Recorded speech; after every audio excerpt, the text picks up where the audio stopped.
নমস্কাৰ যাত্ৰাৰ নতুন খণ্ডলৈ আপোনালোকক স্বাগতম জনাইছোঁ 5 জুন বিশ্ব পৰিৱেশ দিৱস দিৱসৰ লগত সংগতি ৰাখি আমি সৰু অনুষ্ঠান এটি আগবঢ়াব বিচাৰিছোঁ আমি বিশ্ব পৰিৱেশ দিৱসৰ লগত সংগতি ৰাখি জাকজমককৈ অনুষ্ঠান আয়োজন কৰিব নোৱাৰিলেও অনুষ্টুপীয়াকৈ হ'লেও আমি বিশ্ব পৰিৱেশ দিৱস সম্পৰ্কে দুআষাৰমান কথা জানিব বিচাৰিছোঁ আজিৰ অনুষ্ঠানটি সুচাৰুৰূপে পৰিচালনা কৰিবৰ কাৰণে পৰিৱেশন কৰিবৰ কাৰণে আমি দায়িত্ব অৰ্পণ কৰিছোঁ অসম বিজ্ঞান লেখক সন্থাৰ সাধাৰণ সম্পাদক মানস প্ৰতিম দত্তক আমি আশা ৰাখিছোঁ অনুষ্ঠানটি চাই আমাৰ নতুন প্ৰজন্ম উপকৃত হ'ব ছাত্ৰ ছাত্ৰীসকল উপকৃত হ'ব আহক আমি মানস প্ৰতিম দত্তই আগবঢ়োৱা ব্যাখ্যাৰ মাজলৈ যাওঁ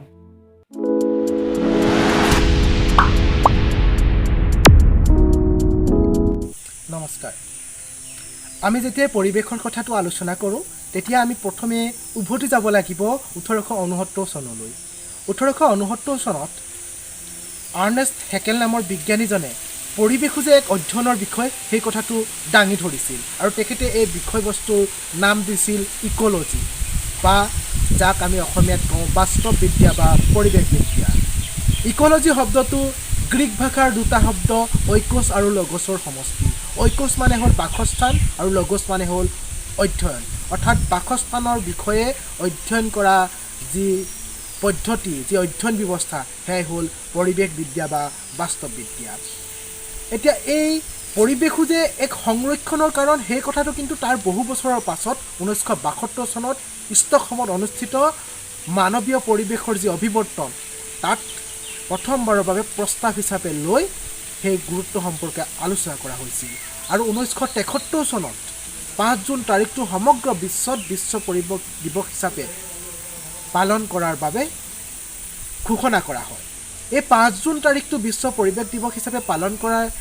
বাবে ঘোষণা কৰাৰ মূল কাৰণ হ'ল সেই মানৱীয় পৰিৱেশৰ যিখন অধিৱেশন 72 চনত হৈছিল সেই অধিৱেশনখন 5 জুনৰ পৰা 16 জুনৰ ভিতৰত হৈছিল গতিকে সেই 5 জুনৰ স্মৃতিত সেই 5 জুন তাৰিখে যিহেতু সেই মানৱীয় পৰিৱেশৰ অভিৱৰ্তনখন আৰম্ভ হৈছিল সেইবাবে সেই 5 জুন তাৰিখটো বিশ্ব পৰিৱেশ দিৱস হিচাপে পালন কৰাৰ সিদ্ধান্ত গ্ৰহণ কৰা হয় আৰু প্ৰত্যেক বছৰে এটা নিৰ্দিষ্ট বিষয়বস্তু লৈ পৰিৱেশ দিৱস উদযাপন কৰা হয় এতিয়া পৰিৱেশ দিৱস পালন কৰাৰ আৱশ্যকনো কি পৰিৱেশ দিৱসৰ মূল লক্ষ্য হৈছে জনগণক সজাগ কৰা কিন্তু জনগণ কিমান সজাগ হৈছে জনগণৰ মাজলৈ সেই পৰিৱেশ দিৱসৰ গুৰুত্ব কিমান বিস্তৃত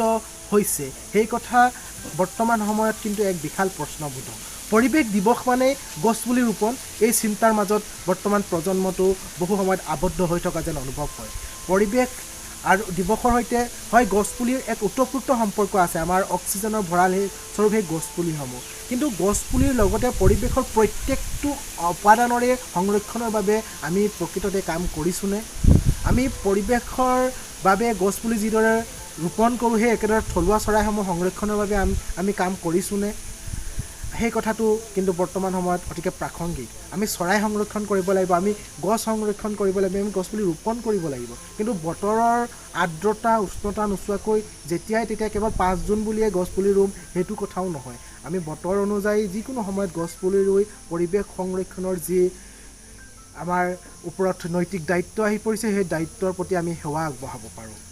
আৰু গছপুলি ৰোপণৰ কথা যেতিয়াই আমি কওঁ তেতিয়া আমি বহু সময়ত দেখা পাওঁ যে সেই গছপুলি ৰোৱাৰ দিনটোতে বহুতো গছপুলি হত্যা কৰা হয় যি স্থানত গছপুলিটো সুৰক্ষিত তাত পৰা আকৌ সেই গছপুলিটো আনি অন্য এঠাইত ৰোৱাৰ কোনো প্ৰাসংগিকতা থাকিব নোৱাৰে সেই ঠাইৰ পৰা সেই গছপুলি এটা আনি অন্য এঠাইত সুৰক্ষিত কৰা বা ৰোৱাৰ প্ৰাসংগিকতা আছে যি ঠাইত সেই গছপুলিটো অতিকে ঘনকৈ আছে বা সেই ঠাইত সেই গছপুলিটো সুৰক্ষিত নহয় এই পৰিৱেশ সজাগতাৰ কথাটো যেতিয়া আমি আলোচনা কৰোঁ তেতিয়া আমি আলোচনা কৰিব লাগিব সেই ক্ষেত্ৰত শিক্ষক আৰু অভিভাৱকৰ ভূমিকা সম্পৰ্কে আমি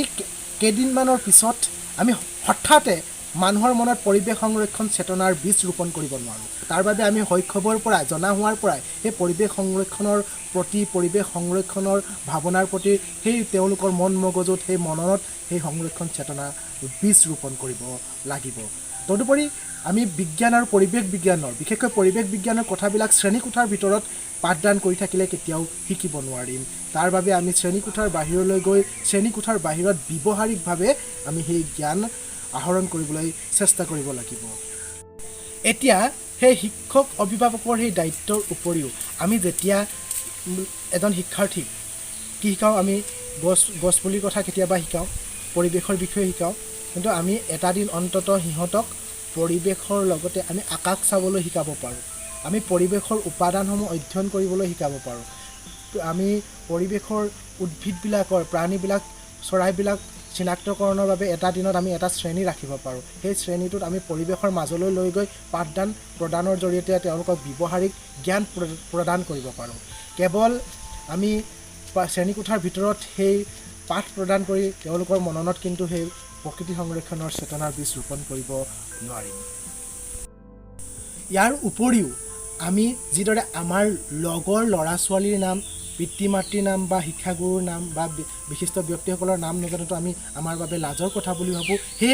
একেদৰে আমাৰ স্থানীয় উদ্ভিদসমূহৰ স্থানীয় চৰাইসমূহৰ নাম নজনাটো খুব এক লাজৰ বিষয়। গতিকে এই ক্ষেত্ৰত আমি প্ৰত্যেকে নিজৰ নিজৰ স্থানীয় গছ গছনি, স্থানীয় চৰাই চিৰিকটি, স্থানীয় জীৱ জন্তুৰ বিষয়ে জনাটো অতিকে প্ৰয়োজনীয় হৈ পৰিছে। আৰু এই ক্ষেত্ৰত আমি নিজকে নিজৰ লগতে আমাৰ লগৰ বন্ধু বান্ধৱী তথা কনিষ্ঠসকলকো সেই বিষয়বস্তুৰ প্ৰতি আকৰ্ষিত কৰি তেওঁলোকৰ সেই মননতো সংৰক্ষণ চেতনাৰ বীজ ৰোপণ কৰিব লাগিব। আমাৰ এই বছৰৰ পৰিৱেশ দিৱসৰ মূল প্ৰতিপাদ্য বা মূল বিষয়বস্তু হৈছে পৰিস্থিতিতন্ত্ৰৰ পুনৰুদ্ধাৰ। এই পৰিস্থিতিতন্ত্ৰ মানে আমি জানো যে পৰিস্থিতিতন্ত্ৰ হ'ল এক সমুদায় য'ত জৈৱিক আৰু অজৈৱিক সকলো কাৰকে একেলগে থাকে। ধৰক আমাৰ এই ঠাইডোখৰত আমি মানুহ আছোঁ, গছ গছনি আছোঁ, সকলোখিনি লগ লাগি আমাৰ ঘৰখনৰ যিটো চৌপাশ সেইখনৰ ঘৰখনৰ পৰিস্থিতিতন্ত্ৰ। তেনেদৰে খেতিয়ডৰাৰ পৰিস্থিতিতন্ত্ৰ থাকিব পাৰে, খেতিডৰাৰ পৰিস্থিতিতন্ত্ৰ মানুহৰ দ্বাৰা সৃষ্টি হয়, সেইটো কিন্তু জৈৱিক আৰু অজৈৱিক বুলি আমি ক'ব নোৱাৰোঁ, সেইটো মানৱসৃষ্ট পৰিস্থিতিতন্ত্ৰ। আৰু জৈৱিক কাৰক ধৰক আৰু অজৈৱিক কাৰক, আমাৰ অজৈৱিক কাৰক যিবিলাক আমাৰ ৰ'দ, বতাহ, বৰষুণ সেইবিলাক। গতিকে সেই প্ৰত্যেকটো উপাদানে এটাৰ ওপৰত আনটো নিৰ্ভৰশীল। গতিকে এটাৰ ওপৰত প্ৰভাৱ পৰাৰ লগে লগে আনটোৰ ভৱিষ্যতৰ প্ৰতিও ভাবুকি আহি পৰিছে। তাৰোপৰি ই বহনক্ষম বিকাশৰ প্ৰতিও ভাবুকি আনিছে। এতিয়া ইয়াৰ লগত যুক্ত আনটো শব্দৰ কথা যদি চাওঁ, পুনৰুদ্ধাৰৰ কথা আমি যদি ভাবোঁ, তেতিয়া আমি প্ৰথমে গম পাম যে পুনৰুদ্ধাৰ শব্দটো তেতিয়াহে ব্যৱহাৰ হ'ব যেতিয়া তাক আমি ধ্বংস কৰিছোঁ বা তাক আমি তাৰ ওপৰত কুপ্ৰভাৱ পেলাইছোঁ, সেইকাৰণে তাক উদ্ধাৰ কৰাৰ প্ৰাসংগিকতা আহিছে। গতিকে বৰ্তমান এই যি পৰিস্থিতিতন্ত্ৰৰ যি অৱক্ষয় ঘটিছে তাক আমি সুৰক্ষিত কৰি তাক বহনক্ষম বিকাশৰ বাবে আনিবৰ বাবে আমি তাৰ বাবে কিছুমান পদক্ষেপ গ্ৰহণ কৰিব পাৰোঁ। সেই পদক্ষেপসমূহ ধৰক আমি খেতি পথাৰত কি কৰিব পাৰোঁ, জৈৱিক সাৰ প্ৰয়োগ কৰি ৰাসায়নিক সাৰৰ পৰিৱৰ্তে জৈৱিক সাৰ প্ৰয়োগ কৰিব পাৰোঁ। তাৰোপৰি এই খেতি পথাৰসমূহত আমি সমন্বিত কৃষি পদ্ধতি ব্যৱহাৰ কৰিব পাৰোঁ, একেডৰা মাটিত বিভিন্ন ধৰণৰ খেতি কৰিব পাৰোঁ একেলগে। তাৰোপৰি আমি যিবিলাক সাগৰৰ যিটো সামুদ্ৰিক পৰিস্থিতিতন্ত্ৰ আছে, সামুদ্ৰিক পৰিস্থিতিতন্ত্ৰ যিবিলাক সাগৰীয় গছ গছনি আছে, সেই সামুদ্ৰিক গছ গছনিবিলাকে আমাৰ পৰা কাৰ্বন ডাই অক্সাইড 35% 35% কাৰ্বন ডাই অক্সাইড গ্ৰহণ কৰে। গতিকে সেইবিলাকৰ পুনৰ বনানীকৰণৰ বাবে আমি চেষ্টা কৰিব লাগিব। আমি নদী কাষৰীয়া ঠাইসমূহৰ সৈতে গছৰ যিটো আন্তঃসম্পৰ্ক সেইটো সুদৃঢ় কৰিবৰ বাবে চেষ্টা কৰিব লাগিব। আমি নদীৰ কাষত গছ গছনি ৰুই তাত কিছুমান মাছে আমি জানো যে পোক পতংগ খায়, সেই পোক পতংগ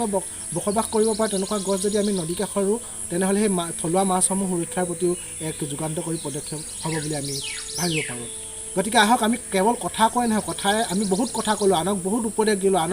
আনক বহুত কথা ক'লোঁ। গতিকে এতিয়া আমাৰ কাম হ'ল কথাক কাৰ্যলৈ ৰূপান্তৰিত কৰা। আহক আজি আমি সংকল্প লওঁ, আমি কথাক কাৰ্যলৈ ৰূপান্তৰিত কৰাৰ বাবে আমি সহযোগিতা আগবঢ়াম, আমি সেৱাৰ মনোভাৱেৰে প্ৰকৃতিৰ বাবে কাম কৰিম। আৰু ৰাষ্ট্ৰসংঘই যি 2021 পৰা 2030 বৰ্ষলৈ পৰিস্থিতিতন্ত্ৰ পুনৰুদ্ধাৰৰ দশক আৰম্ভ কৰিছে, সেই দশকৰ ভিতৰতে বহনক্ষম বিকাশৰ বাবে প্ৰকৃতিখনক সুস্থিৰ কৰি তোলোঁ। প্ৰকৃতিক পুনৰুদ্ধাৰ কৰিবলৈ আমি নিজৰ ঘৰখনৰ পৰা, নিজৰ ঠাইৰ পৰা, নিজৰ এলেকাৰ পৰা, নিজৰ স্থানীয় এলেকাটোৰ পৰা, স্থানীয় পৰিৱেশৰ পৰা সেৱা আগবঢ়াবলৈ চেষ্টা কৰোঁ। ধন্যবাদ।